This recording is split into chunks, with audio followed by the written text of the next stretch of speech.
Assalamualaikum warahmatullahi wabarakatuh. Nah, hari ini kita akan belajar kembali yaitu mata pelajaran biologi. Sebelum kita memulai pembelajaran, alangkah kita berdoa terlebih dahulu agar pembelajaran yang kita dapatkan semoga bermanfaat dan mudah dipahami. Silakan berdoa dimulai. Berdoa selesai. Kumpulan sel dengan fungsi yang sama itu membentuk jaringan. Nah, kumpulan jaringan-jaringan yang sama akan membentuk organ. Kumpulan beberapa organ akan membentuk yang namanya sistem organ. Nah, biologi pada tingkat sistem organ ini itu menjelaskan tentang sistem gerak, pencernaan, pernafasan, dan sistem peredaran darah yang akan membentuk sebuah organisme atau individu. Misalnya seekor kuda, seorang manusia, seekor ikan, dan lain-lain. Nah, hari ini kita akan membahas tentang organ, sistem organ, dan organisme. Kalau sahabat diberikan pertanyaan, apa itu organ? Beberapa pasti ada yang menjawab, ada organ jantung, ada organ lambung, bahkan mungkin ada yang menjawab kaki, tangan. Apa sebenarnya organ? Organ itu adalah kumpulan dari berbagai macam jaringan yang berbeda, yang bekerja sama untuk membentuk tugas tertentu. Organ seringkali tersusun atas jaringan-jaringan yang berbeda, namun fungsinya sama. Contohnya nih, ada jantung yang tersusun atas jaringan otot, jaringan saraf, dan juga jaringan darah ada juga loh. Dari situ kesatuan membentuk fungsi sama, itu membentuk organnya organ jantung. Struktur organ pada organisme berbeda-beda. Semakin tinggi tingkat organisme, semakin sempurna dan kompleks. Kita akan bahas beberapa contoh organ yang ada pada tumbuhan, hewan, atau manusia. Nah, yang pertama yang akan kita bahas yaitu organ pada tumbuhan.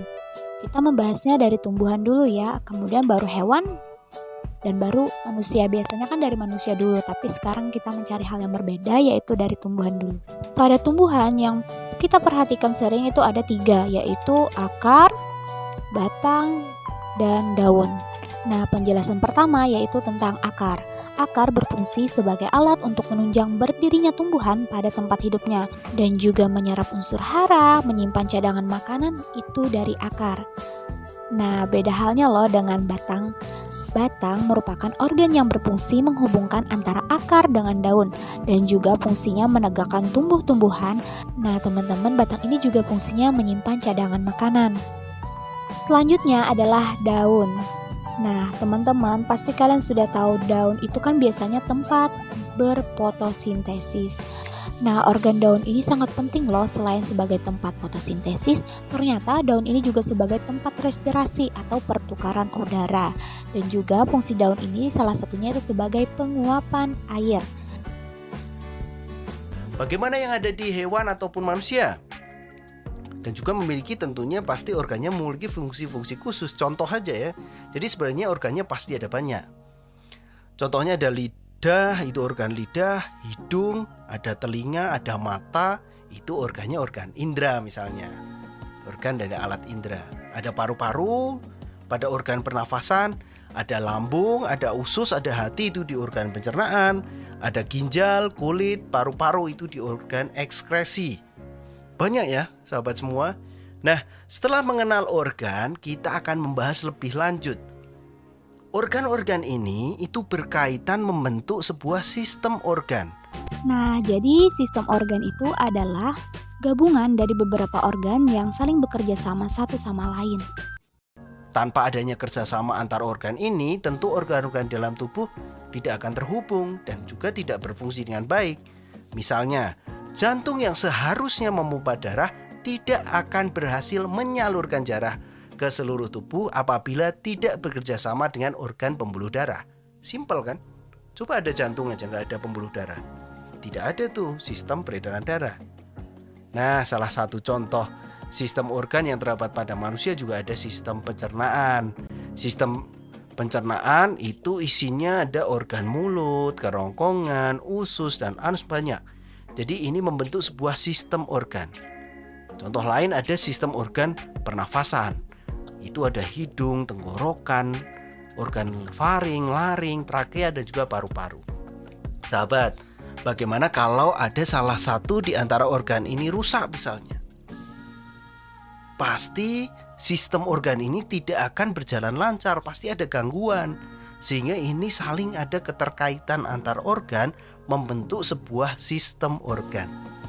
Ada contoh lain, sistem organ misalnya adalah sistem syaraf, ekskresi, sistem peredaran darah, sistem reproduksi, sistem hormon, sistem rangka, dan juga ada sistem otot.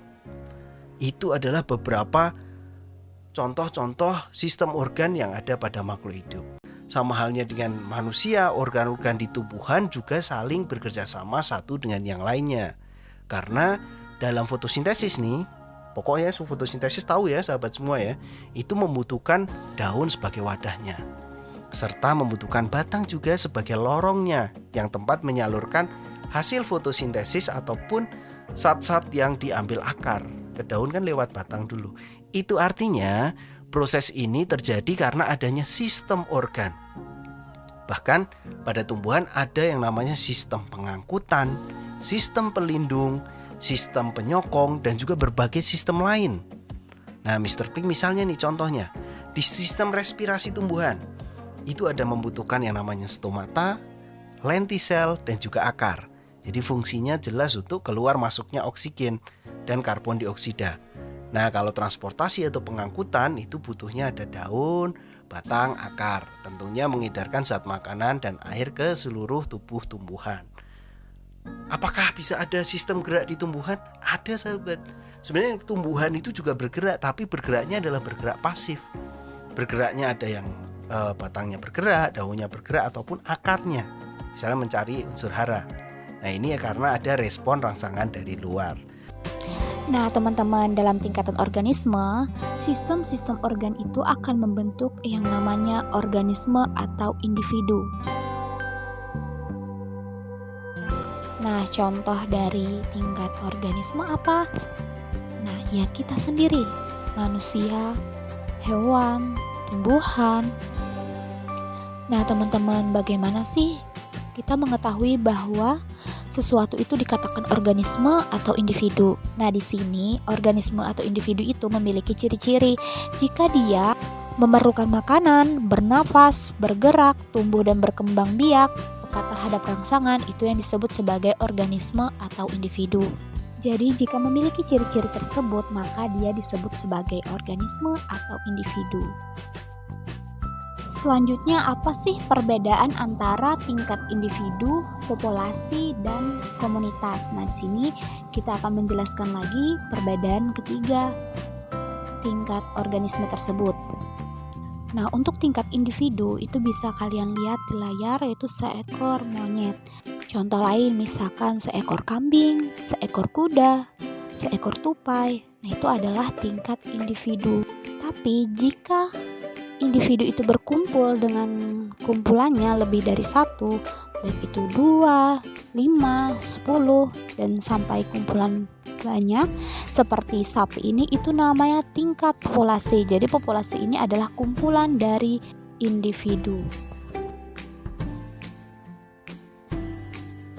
Nah, yang ketiga itu adalah komunitas. Komunitas adalah kumpulan dari populasi-populasi yang berbeda dan hidup bersama di suatu tempat atau daerah tertentu. Jadi berkumpulnya berbagai macam populasi itu akan membentuk yang namanya komunitas.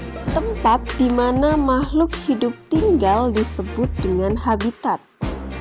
Ditinjau dari tempat hidupnya, komunitas dibedakan menjadi dua, yaitu komunitas akuatik dan komunitas terestrial. Komunitas akuatik yaitu apabila organisme yang menyusun komunitas hidup di perairan seperti laut, sungai, danau, dan kolam.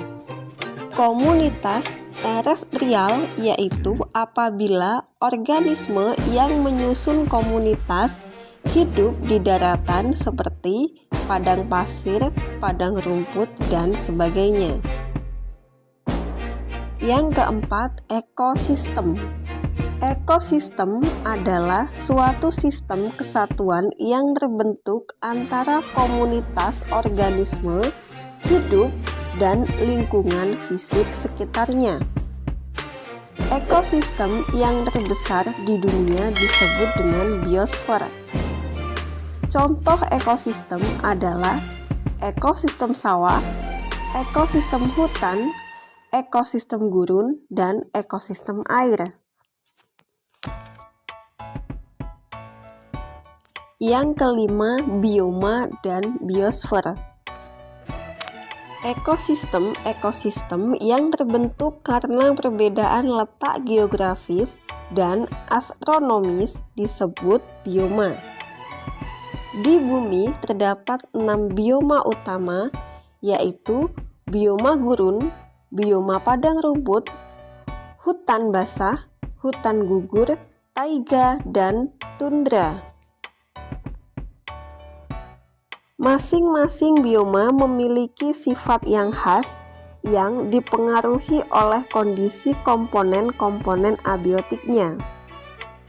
Adapun yang dimaksud biosfer adalah keseluruhan ekosistem atau bioma yang membentuk rangkaian kehidupan di muka bumi. Nah, sampai di sini penjelasan tentang tingkat organisme makhluk hidup. Sekian, semoga bermanfaat. Wassalamualaikum warahmatullahi wabarakatuh.